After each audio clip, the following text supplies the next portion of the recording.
What do you get when you cross America's greatest humorist with the world of finance? An intriguing tale of financial misadventures and a wealth of wisdom. In this episode of Fun with Finance, we delve into the financial misadventures of none other than Mark Twain, the literary genius behind classics like The Adventures of Tom Sawyer and The Adventures of Huckleberry Finn. Twain was not only a wordsmith, but also a man who, despite his wit and wisdom, made some astonishingly poor financial choices. Join us as we explore Twain's financial missteps, his encounters with venture capital investments gone awry, and the valuable lessons we can extract from his experiences. Mark Twain, whose real name was Samuel Langhorne Clemens, needs no introduction. He was the greatest American humorist, writer, and satirist of the 19th century. Twain was celebrated for his sharp wit and ability to cast a humorous light on society's quirks and absurdities. His works have become classics of American literature, and he remains an iconic figure in the literary world. Known for his literary brilliance, Twain was paradoxically a remarkably incompetent businessman. His life was peppered with attempts at venture capital investments, many of which ended in spectacular failure. Mark Twain, the literary luminary of his time, had a financial flair that resembled what we now call venture capital.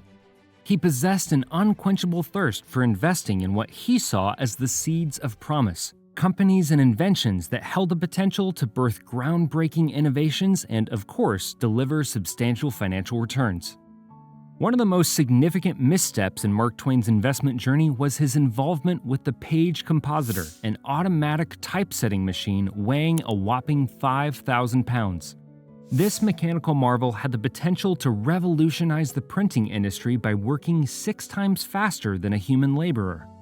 Twain was truly enamored by the gadget, going as far as to exclaim, "All the other wonderful inventions of the human brain sink pretty nearly into commonplaces contrasted with this awful mechanical miracle."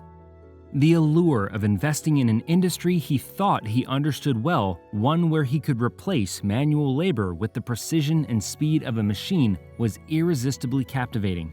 Twain's enthusiasm for the Page Compositor knew no bounds, and eventually he committed nearly all of his savings along with his wife's inheritance and some borrowed funds, totaling an astounding $300,000. That would be equivalent to $6 million in today's dollars. Too bad that the machine's inventor, Mr. Page, was a perfectionist who insisted on withholding it from the market until it met his demanding standards. However, by the time Page finally relented, a more efficient and affordable competitor, the linotype, had already gained traction, rendering the compositor impractical. This untimely turn of events led to substantial financial losses for Twain. Another intriguing venture of Mark Twain was the magnetizer. This device promised to work wonders by curing a range of ailments through the mystical powers of magnetic therapy. Now, this example offers a fascinating glimpse into Twain's willingness to throw his support behind cutting-edge ideas, no matter how unproven or speculative they might be. It's a testament to his belief in innovation and readiness to gamble on the next big thing, even if it didn't always pay off in gold. Mark Twain's next venture was into watchmaking when he invested in the Fredonia Watch Company. This venture was Twain's attempt to join the ranks of those who saw potential in the burgeoning watch industry during his time. The Fredonia Watch Company aimed to produce high-quality timepieces, and Twain, always with an eye for innovation and investment opportunities, saw promise in the endeavor. However, like many of Twain's financial endeavors, the investment in Fredonia Watch Company did not unfold as expected. The watch industry was fiercely competitive, with well-established players dominating the market. This posed a significant challenge for a relatively new entrant like Fredonia. Moreover, the venture faced production difficulties and quality control issues which tarnished its reputation. These challenges, coupled with the fierce competition, ultimately led to the company's downfall. Next came the steam pulley, essentially a mechanical device designed to harness the power of steam for efficient industrial applications. However, as with many inventions, the devil was in the details, and the steam pulley encountered its fair share of challenges that ultimately affected its success. All of these ventures proved to be disastrous for Twain's finances. By 1891, the weight of his financial setbacks had grown so burdensome that he faced a heart-wrenching decision. to relocate his family from their beloved Hartford residence. Moving out of the Hartford residence was part of a broader strategy to liquidate assets and raise capital. Twain was compelled to sell various properties and possessions to repay his debts and regain his financial footing. One of the most perplexing episodes in Twain's financial history involved a product called plasmin. He invested thousands of dollars in this protein powder, claiming it could deliver the nutritional value of 16 steaks for just a penny a day. Twain believed it could end the famine in India. However, plasmin turned out to be fraudulent, and in 1907 he found himself embroiled in a fraud trial attempting to recoup his $30,000 investment, equivalent to about $750,000 today. Mark Twain's financial woes pushed him to the brink, and he needed a lifeline to bring his finances back into order. This is where the story takes an exciting turn as we meet another fascinating character, Henry Huddleston Rogers. Rogers, a close friend of Twain, was a successful American industrialist and one of the key figures in John D. Rockefeller's Standard Oil Company. Rogers was known for his financial acumen and the ability to turn around struggling companies. Twain turned to him for help, and Rogers took on the role of his financial advisor. With Rogers as his guiding force, Twain set off on an extensive worldwide speaking tour that spanned a year. This extraordinary journey took him through 71 cities across various countries, including Australia, New Zealand, India, and South Africa. Despite facing persistent health challenges throughout this demanding tour, the beloved author remained a highly sought-after public figure.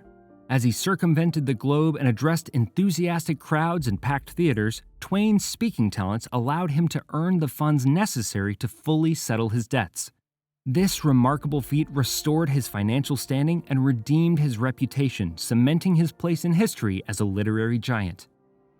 So, what were Twain's biggest financial missteps, and what can we learn from them? Let's distill 3 valuable lessons. Lesson 1. Balance speculation with diversification. Twain's unabashed enthusiasm for speculative investments was quite evident. His unshakable optimism often lured into the realm of risky bets on inventions and ventures. Most of us can empathize with Twain's eagerness to invest in a potentially game-changing product or company. After all, if it turns out to be a success, it's a promising path to accumulating substantial wealth. However, the flip side of the coin is the potential devastation that can follow when such speculative bets go awry. Twain's most glaring mistake could be boiled down to a single misstep. He invested more than he could afford to lose. His tendency was to allocate a significant portion of his wealth into a solitary venture, and the page compositor serves as a poignant reminder of this tendency. When these ventures stumbled, Twain's financial fortunes tumbled alongside them. Imagine a scenario where you invest your entire life savings into a single stock or cryptocurrency. If that particular investment takes a nosedive, you could face substantial losses. Rather than diving headfirst into speculative investments, a more cautious approach involves allocating only a portion of your investment portfolio to them. This allows you to participate in the potential gains without exposing yourself entirely to the associated risks. It may seem like a straightforward concept, but it frequently escapes the attention of investors who become too fixated on the allure of potential wealth. The wisdom of diversification cannot be overstated in the world of finance. Rather than directing all of your financial resources into speculative investments, consider setting aside a specific portion of your portfolio for such endeavors. In parallel, diversify the remainder of your investments across more stable and established assets to help temper the overall risk profile of your portfolio. Diversification is primarily a risk management tool. It's protection against ignorance, as Warren Buffett has famously said. For folks who aren't financial wizards and lack the vast resources of Warren Buffett, going all in on individual stocks or ventures might not be the wisest route, a lesson starkly illustrated by Mark Twain's financial journey. So while it's tempting to chase after the next big thing or invest heavily in a single stock, it might be better to play it safe and diversify. Leave the high-stakes gambling to the experts and focus on building a sturdy, well-balanced portfolio. Lesson 2. Combine optimism with knowledge. Mark Twain was renowned for his boundless enthusiasm and unshakable optimism, which shone through both his literary works and his financial investments. He had an unwavering belief in the success of his ventures, always thinking that fortune would favor the bold. However, this relentless optimism occasionally obscured his judgment. Twain tended to underestimate or overlook the potential risks associated with his investments. His boundless confidence often led him to allocate substantial sums of money to speculative ventures without fully considering the potential consequences of failure. Despite possessing unmatched literary talents, Twain lacked the technical expertise required in inventions and technology. His investments frequently revolved around groundbreaking ideas, such as the page compositor. Unfortunately, his limited knowledge left him vulnerable to making uninformed decisions. Without a profound understanding of the technologies or industries he was investing in, he struggled to assess the associated risks accurately, making him more susceptible to financial setbacks. Similarly, ordinary individuals might invest in complex financial products without comprehensively understanding the risks involved. For instance, someone delving into the world of complex derivatives without a firm grasp of their intricacies could face unexpected and substantial losses. Lesson 3. Seek financial education and guidance. Financial knowledge is your ticket to a world of better financial decisions. Think of it as your secret weapon against the allure of instant gratification. One key concept at the heart of financial wisdom is understanding opportunity cost. Picture every financial choice you make as a fork in the road. You stand there, pondering which path to take. But here's the exciting part. Financial education equips you with the tools to confidently navigate these crossroads. It's your guide to evaluating risks, steering clear of the trap of excessive borrowing, setting up those crucial emergency funds, harnessing the magic of compounding to grow your wealth, resisting the siren call of peer pressure and consumerism, and sharpening your critical thinking against advertising and societal norms. We're here to make your journey toward financial literacy not just easy, but also enjoyable. So stick around because this channel is your gateway to mastering the art of financial wisdom. If you've ever found it tricky to muster up the ironclad self-discipline needed for navigating the labyrinth of finance, fear not, you are not alone. Remember, even the great Mark Twain sought counsel regarding his finances, and you too can benefit from the support and guidance of those who can help you chart a course toward financial success. Twain, the master of words, had a trusted companion in Henry Huddleston Rogers, who served as his financial North Star. If Mark Twain, with all his wit and wisdom, could benefit from a trusted confidant, why not consider enlisting your own financial ally? This could be a seasoned financial advisor or a trusted friend with a knack for numbers.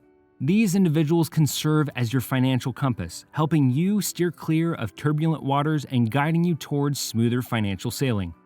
By the time of his passing, Twain had managed to regain a measure of financial stability. The invaluable guidance of Rogers played a crucial role in this turnaround. Rogers had helped Twain make sound investment choices, allowing him to rebuild his wealth over the years. Twain's literary works continued to generate income and royalties, further bolstering his financial position. His lectures and public appearances had also contributed to his earnings.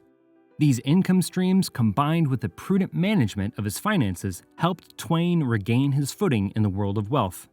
Importantly, Twain had learned from his earlier financial misadventures. He had adopted a more cautious approach to investments, avoiding the speculative and risky ventures that had previously led to substantial losses. While he may not have reached the same heights of affluence he had once enjoyed during his peak years, Twain's financial situation at the time of his passing was notably improved compared to the challenging times he had faced in the past. His story serves as a testament to the possibility of financial redemption through careful planning, prudent investments, and the wisdom gained from past financial foibles. Mark Twain's financial misadventures are also a cautionary tale, reminding us that even the brightest minds can falter in finance. Whether diversifying your investments, understanding what you invest in, or seeking professional advice, the lessons from Twain's journey offer valuable insights for all of us. That's it for today. Don't forget to smash that like button and subscribe to our channel. And of course, hit that notification bell so you never miss out on more thought-provoking content. Thanks for joining us today, and until next time, stay financially savvy.